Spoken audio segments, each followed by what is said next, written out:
আজকে আমাদের তরুণরা স্মার্ট বাংলাদেশের দিকে যাচ্ছে, আজকে আমাদের তরুণরা ডিজিটালাইজড হচ্ছে, আজকে আমাদের ইয়াংরা পোশাক পরিচ্ছদে অনেক আপডেট হচ্ছে। কিন্তু এটা শতভাগ সত্য কথা, এখন আমাদের তরুণ, আমাদের কিশোররা যেই জিনিসটা হারিয়ে ফেলছে সেটা হচ্ছে আমাদের তরুণ কিশোর এরা সব অভদ্র হচ্ছে, বেয়াদব হচ্ছে, এবং এই তরুণ কিশোরগুলা ইসলামের মৌলিক জ্ঞান থেকে তারা দূরে চলে যাচ্ছে। কথা কি ঠিক? কথা কি ঠিক? অভিভাবকদের কাছে জিজ্ঞাসা করলে অভিভাবকরা উত্তর দিবেন, আগে পিতামাতাকে দেখে সন্তানরা ভয় করত, এখন সন্তানদের চালচলন দেখে সন্তানকে দেখে বাপ মা ভয় করে। কথা কি ঠিক? তাহলে এই কথা ঠিক হলে তো আমরা এই কথা ঠিক শোনার জন্য ঠিক বলি নাই, এই কথা তো বেঠিক হতে হবে। একজন সন্তান কিরকম যে যার কারণে তার পিতামাতা তাকে ভয় পাচ্ছে, তার মানে কি লেভেলে সে চলে গেছে। আর এইটাকে যে কালচার করার জন্য, এইটাকে যে মানুষ বানানোর জন্য যে পাঠ্যক্রম, যে ম্যানার্স, যে আমাদের জন্য এডুকেশনাল সিস্টেম, যে ধরনের পরিবেশ, এইগুলো একটা এখন আমরা আমাদের সমাজের মধ্যে দেখতে পাচ্ছি না। আমি কাউকে টার্গেট করে বলছি না, জোহরের নামাজ মসজিদে জামাতে পড়েছি, আমি মুসাফির, এই জন্য 2 রাকাত নামাজ আমি চেয়েছি আমি পড়ানোর পরে সবাই উঠুক, এটা দরকার নাই। একজনকে স্থানীয় নামাজ পড়ার, ইমাম সাহেব আগে জামাতে নামাজ পড়ে ফেলেছেন। আমার একজন প্রিয় ভাই এখানে সালাতে দাঁড়াইছে নামাজে, আমি জিজ্ঞাসা করলাম বাধ্য হয়ে, মাদ্রাসায় পড়ো? বলে হ্যাঁ। কি মাদ্রাসায়? কওমি মাদ্রাসায় পড়ে। কিন্তু তার চুল রাসূলুল্লাহ সাল্লাল্লাহু আলাইহি ওয়াসাল্লাম যেটাকে কাজা বলেছেন, কোন এক জায়গায় আছে কোন এক জায়গায় নাই, এইরকম চুল কাটা, যেই চুল কাটাকে হারাম বলা চলে, একটা মাদ্রাসার ছেলের মধ্যেও এই আদর্শ ঢুকেছে। নামাজের ইকামত থামাই আমি তাকে জিজ্ঞাসা করছি, যখন নামাজের পর উল্টা দিক ঘুরে দেখছে তখন দেখি তার দাড়িটা যেরকম, এটা মাদ্রাসার ছাত্র হওয়ার কথা নয়। আক্ষেপের জায়গা এটা। আমরা স্কুল নিয়ে মাঝে মাঝে পড়ে আসি, কিন্তু আমাদের মাদ্রাসাগুলো পর্যন্ত এই পরিবেশে ঢুকেছে।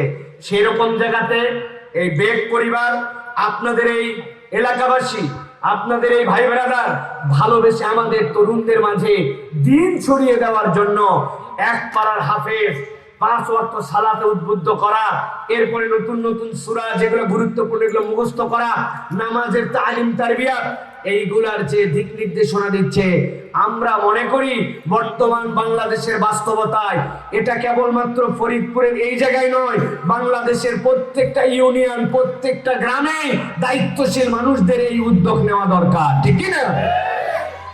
প্রিয় ভাইয়েরা, আমি আপনাদের কাছে 2টা পয়েন্টে 2টা কথা বলবো বলেছি।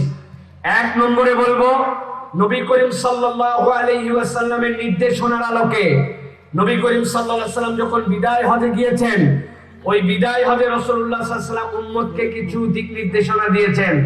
যারা উম্মতের গবেষক, তারা রাসূলুল্লাহ সাল্লাল্লাহু আলাইহি ওয়াসাল্লামের হাদিস এবং রাসূলুল্লাহ সাল্লাল্লাহু আলাইহি ওয়াসাল্লামের এই কথাগুলোর আলোকে নবী করিম সাল্লাল্লাহু আলাইহি ওয়াসাল্লামের নির্দেশকে 32টা চ্যাপ্টারে ভাগ করেছেন।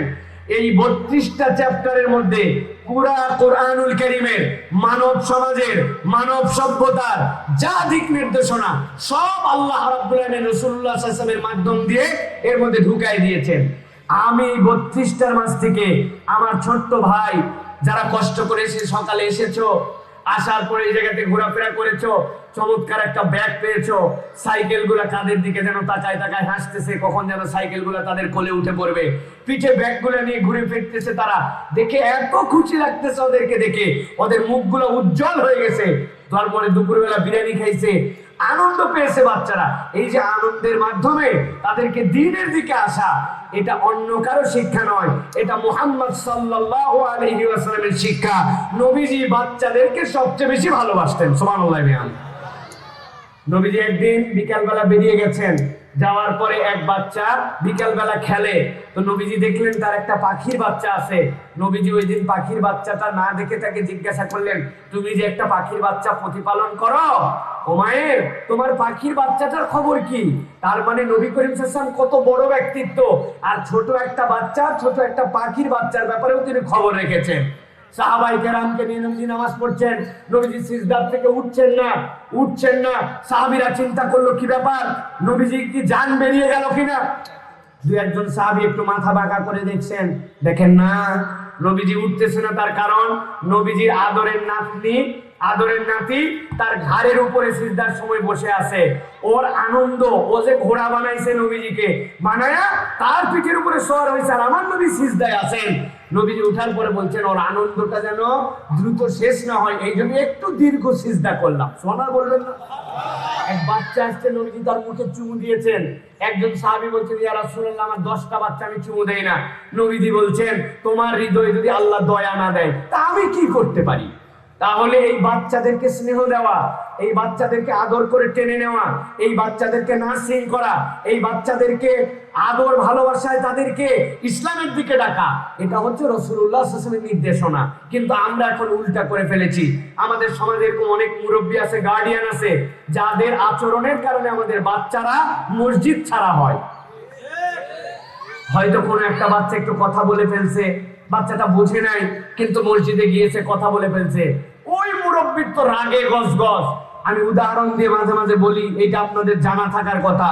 উনি শেষ বৈঠকে আছে, কোনো একটা বাচ্চা একটু কথা বলছে, উনি আত্তাহিয়াত পড়তেছে আর ভিতরে ভিতরে গজরাচ্ছে, আত্তাহিয়াতুল্লাহ খালি নামাজটা শেষ হোক, আল্লাহুম্মা সাল্লি আলা মুহাম্মদ। কার বেটারা এটা গলা শুনে বুঝতে পারতেছেন, উনি কিন্তু ভিতরে ভিতরে ভাবতেছে। ভাবতে ভাবতে যেই নামাজ শেষ, আসসালামু আলাইকুম ওয়া রাহমাতুল্লাহ, কার বেটারা এমন ঝাড়ি দেওয়া দিছে, ওই বাচ্চা আর মসজিদের দিকেই নাই। এটা আপনি খুব বিরাট উপকার করলেন, তাই তো ভাই? খুব উপকার করলেন না? ওই বাচ্চাটাকে আপনি নার্সিং করে, ওই বাচ্চাটাকে আদর দিয়ে, ওই বাচ্চাটার জন্য আপনি ভালোবাসা দিয়ে তাকে তো আপনি মসজিদে ধরে রাখবেন। আমি মুরব্বীদের মাঝে মাঝে পরীক্ষা নেই, এখানে আমার উজু ক্যান্সার, ওই বাচ্চারা কোনো একটা মুরব্বী পকেট থেকে একটা চকলেট বের করে আমাকে দেন, আমি 100 টাকা দিব আপনাকে, দেন। এনিওয়ান ফ্রম হিয়ার, পকেট থেকে চকলেট দেন আপনি, যে আমার কাছে 5-7টা চকলেট আছে আমার পকেটে, এই যে ডায়াবেটিস হয়েছে হয়তো, সেই জন্য হাইপো যেন না হয়ে যায়, এই জন্য 2-1টা রাখতেও পারে, কিন্তু বাচ্চাদেরকে দেওয়ার জন্য রাখে না কেন? আপনি তো কত টাকা খরচ করেন কত দিকে। আপনি বাচ্চাকে মসজিদে আসছে, তাকে একটা চকলেট দিলেন, 5 দিন চকলেট দেওয়ার পরে বলছেন না আর কত চকলেট দিব, বাচ্চার তো ভালো লাগে না, আজকের থেকে আমি চকলেট না দিয়ে ধর 5 টাকা দিলাম, তোর যেটা মন চায় ওইটা কিনে খাইস। আর ওই বাচ্চা একটু জোরে কথা বলছে, বলে আজকে 2টা চকলেট দিছি, দাদু আর কথা বলবি না। কিন্তু মসজিদে কিন্তু নামাজ ছাড়া যাবে না বাবা, কথা বলিস না, আমার পাশে দাঁড়াবি, আদর করে 2 জনের মধ্যে নিয়ে দাঁড়াবেন। এই কাজটা সামাজিক কাজ, এইটা যদি আমরা না করি আমাদের বাচ্চাদেরকে আমরা মসজিদে পাবো না। যে এই কাজটা আজকে বেক ফ্যামিলি সহ এই যে ফাউন্ডেশন করতেছে, এটা একটা রোল মডেল। আমি আমাদের অনেক মিডিয়ালার আসছে, আমি বলবো একটা উত্তম প্যাকেজ বানাবেন।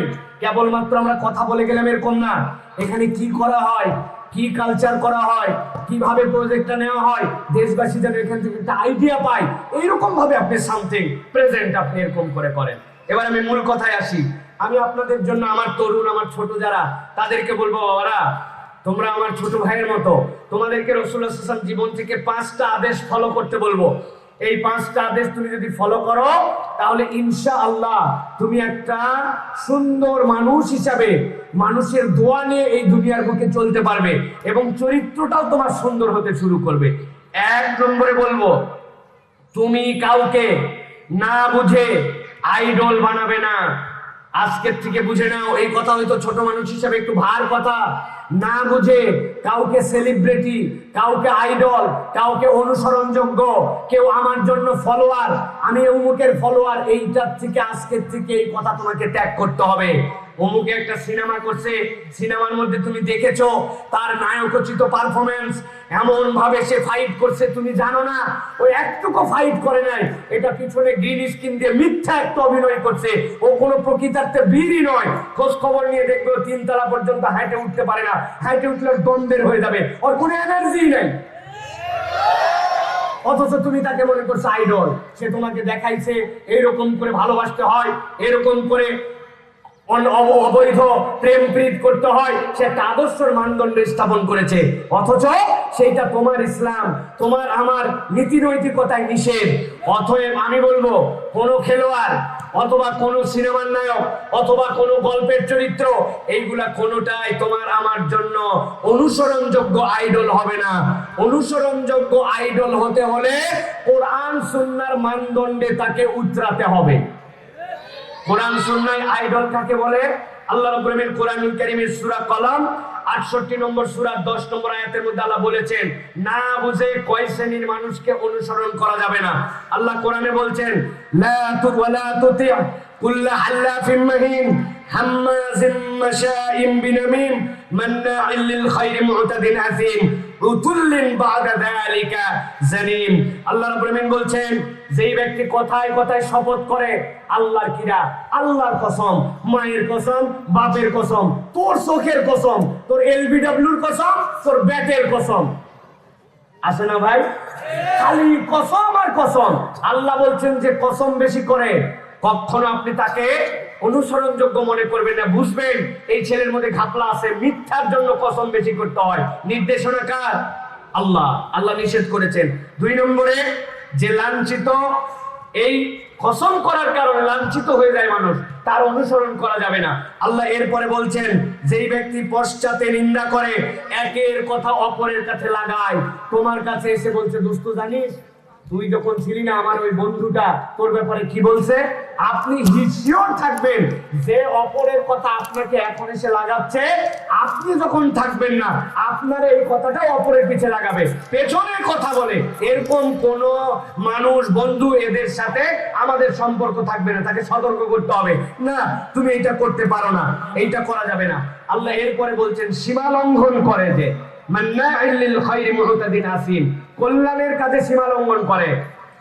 আজান হয়ে গেছে চলো মসজিদে যাই, ও বলছে রাত আর মাত্র 1 ওভার আছে, সুপার ওভারে খেলা চলে গেছে, পাওয়ার প্লের মাত্র আর 1 ওভার 6টা বল বাকি আছে, 99 রান, 100টা করলে সেঞ্চুরি সেলিব্রেটটা দেখে যাব। আপনি বলছেন আমাদের চল, ও আপনাকে নানান অজুহাত দেখাইছে। এই যে অজুহাত গুলা দেখালো আপনাকে, এই অজুহাত যে দেখায় কল্যাণের দিকে আপনাকে ফিরাইছে, কল্যাণের দিক থেকে ফিরাবে যে তার সাথে আমার কোনো সম্পর্ক নাই। অতএব অনুসরণ যদি করতে হয় যে ইসলাম মানে, কোরআন মানে, ভদ্র, কল্যাণের দিকে ডাকে, আদব আখলাক ওয়ালা, মিথ্যা কথা বলে না, এরকম চরিত্রশীল মানুষ আমার বন্ধু হবে। রাজি আছো তোমরা? হাত তুলে বলো রাজি আছো? আলহামদুলিল্লাহ। এটা 1 নম্বর পয়েন্ট। 2 নম্বরে কথাবার্তায় আমাদেরকে নম্র হতে হবে। বাচ্চা কাচ্চার কথা শুনে মনে হয় আমাদের দেশের ভাষায় বলে ট্যাটন হয়ে গেছে। আপনাদের এলাকায় কি বলে? ট্যাটন বলে না, বলে ইচড়ে পাকা। ইচড়ে পাকা মানে কি? বয়সের তুলনায় বেশি পেকে গেছে। এটা কোনো ভালো কথা নয়, এটা কোনো কল্যাণকর কথা নয়। আয় বাচ্চারা, ইচড়ে পাকা হয়ে গেছি, এই ইচড়ে পাকা এইটা বড় সাংঘাতিক একটা আপনার আমার জীবনের জন্য অভিশাপ। অতএব নবীজি নির্দেশ দিচ্ছেন এই স্বভাব থেকে তুমি কেমনে বেরোবে? তোমাকে আচরণের কথায় নম্র হতে হবে। কিভাবে কথা বলতে হবে? নম্র, ভদ্র কথার মানুষ হতে হবে। আল্লাহ কোরআনুল কারীমের মধ্যে বলেছেন ইযহাবা ইলা ফিরআউনা ইন্নাহু তাগা।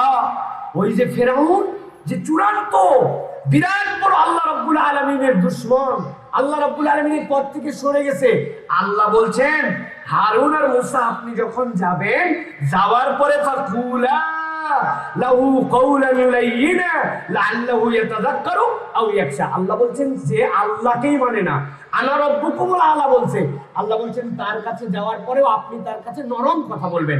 তাহলে আমাদের মুখের কথাটা নরম হতে হবে, সুন্দর কথা হতে হবে। অনেকের কথাবার্তা খুবই কর্কশ, মানে বন্ধু বান্ধবের সাথে সবসময় শুধু ক্যারকের করে কথা বলে। আপনি বলছেন এই ভাত খাইছিস, জিজ্ঞাসা করছে কেউ একজন, সে স্বাভাবিক উত্তর দিতে পারে না যে খেয়েছি বা খাইনি, বলে ভাত খালেই কি না খালেই কি তোর। আরে প্যাটার্নই আলাদা, উত্তরের প্যাটার্নই আলাদা। আপনি বলছেন তুই কি স্কুলে যাবি, যাবো কি না যাবো তোর বলা লাগবে। আরে আপনি বলতে পারেন হ্যাঁ যাবো, অথবা ওর ধরনটাই হয়ে গেছে তেরা স্বভাবের। আছে না? আছে না? না বাবা, তোমাদের কাছে আজকে এই কষ্ট করে আসছো, আজকে তোমরা শপথ নাও আমরা সুন্দর করে কথা বলবো, নরম করে কথা বলবো। মেজাজটা চড়া হয়ে গেলেও সেখান থেকে আমাদেরকে নামানোর জন্য চেষ্টা করতে হবে। এটা 2 নম্বর নির্দেশনা। 3 নম্বর, মানুষের প্রতি দয়ার্দ্র হতে হবে। মানুষের সবচেয়ে বেস্ট কোয়ালিটি কি? সবচেয়ে ভালো মানুষকে নবীজি সাল্লাল্লাহু আলাইহি ওয়াসাল্লাম বলছেন তোমাদের মধ্যে সবচেয়ে ভালো মানুষ সে যে অপরের মনের মধ্যে খুশি ঢুকাই দিতে পারে। সুবহানাল্লাহ। অপরের মধ্যে মধ্যে আনন্দ ঢুকাই দিয়েছে, আনন্দ দিতে পারে। আমি আমার মাকে কিভাবে মজা দেই জানো? আমার মাকে আমি রাত দিন ভয় দেখাই। আমার বয়স এখন 35+, বুড়া হওয়ার দিকে, কিন্তু এখন পর্যন্ত আমার মা বাড়িতে গেলে আতঙ্কে থাকে। মা গেছে ওয়াশরুমের মধ্যে, রুমের লাইট বন্ধ, আর বাথরুমের লাইটটা জ্বলতেছে, আমি বাথরুমের সামনে যাই, 2 হাত এরকম লম্বা করে দিয়ে একটা গামছা মুখের এদিক দিয়ে ওদিক দিয়ে ঢাকায় চুপ করে এরকম করে দাঁড়ায় আছি। আম্মা তো আলহামদুলিল্লাহ বাথরুমের মধ্যে থেকে বাথরুম টাথরুম ছাড়ে, সে জানে দরজা খুলে এখন বেরোবে, বের হয়েই দেখে যে আমি এরকম করে ভূতের মধ্যে এমন ভাবে, হ্যাঁ 3টা বাচ্চার মা বাপ হয়েছে, এখন পর্যন্ত ভদ্র হল না, কিচ্ছু না, আমাকে ভয় দেখাই খালি। আসলে মা এটা বলছে, কিন্তু মা আমার প্রতি যে কি খুশি হয়েছে যে আমার বাচ্চা 3টা বাচ্চা হতে পারে, কিন্তু সে এখনো আমার কাছে শিশু আছে। বাপ মা হচ্ছে এইরকম, তাদের সাথে এই যে ভালো লাগা, এই যে ভালোবাসার পরিবেশ বিনয়, এইটা বিনিময়, এটা হচ্ছে একটা বাচ্চার জীবনের সবচেয়ে বড় সার্থকতা। এটা কিভাবে হবে? তুমি যদি নম্র কথার মালিক হও, তোমাকে ভাই নরম করে কথা বলার অভ্যাস করতে হবে। সারাদিনে পকেটের মধ্যে একটা কাগজ থাকবে। আমার একটা দোস্ত জিজ্ঞাসা করছিল, আরে করকরা করে একটু উত্তর দিয়ে ফেলছি। একজন স্যার বলছিল, স্যারের সাথে কেমন করে যেন উত্তর দিছি। আপনার তালিকার মধ্যে থাকবে এবং নিজেকে বারবার সংশোধন করার জন্য চেষ্টা করতে হবে। তাহলে প্রথমে বলেছি যার তার অনুসরণ করা যাবে না। 2 নম্বরে বললাম নম্র কথা বলার অভ্যাস করতে হবে। এটা আল্লাহ রাব্বুল আলামিন বলছেন, ফেরাউনের কাছেও নম্র কথা বললে সে মানুষ হয়ে যেতে পারে। আশা করা যায় সে আল্লাহর জিকির গ্রহণ করে নিতে পারে। সুবহানাল্লাহি ওয়া বিহামদিহি। তাহলে আমরা তো এরকম কিছু না, তাহলে আমরা এরকম করে সুন্দর আচরণের মালিক হব। আর 3 নম্বর, মানুষের প্রতি দয়াদ্র হতে হবে। যেটা বললাম, প্রত্যেকের প্রতি একটা সফট কর্নার থাকতে হবে, হার্ড না। এই সফট কর্নার মানে এরকম না, পিছনের বন্ধু বলছে, দোস্ত আমি তো কিছুই পারতেছি না, তুই একটু খাতাটা দেখা। আপনি চিন্তা করছেন যে হুজুর তো বলে গেছে বিনয়ের মালিক হতে আমাকে, অতএব আমি প্রশ্ন পারি না পারি পিছনের লোককে আমি নকল করতে উৎসাহ দেবো, তাই তো? আবার বোকা নকলকারী হওয়া যাবে না। বোকা নকলকারী গল্প জানেন?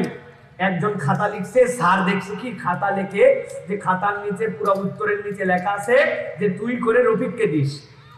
এখন ও বলছে যে, স্যার বলছে এই খাতা কার? আজকে বলছে তুই এটা কি জন্য লিখছিস?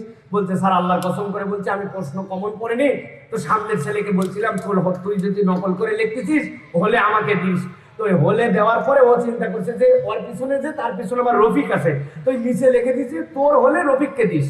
তো ওই বেকুব এমনই বেকুব, ও প্রশ্নের উত্তরের মধ্যে ওইটা লিখে দিচ্ছে যে তুই তোর হলে রফিককে দিস। আসলে বলছে তোর নকল করা হলে পিছনে রফিককে দিস। এইটুকুও বোঝে না, এরকম আকলহীন। নকল করা কি যাবে?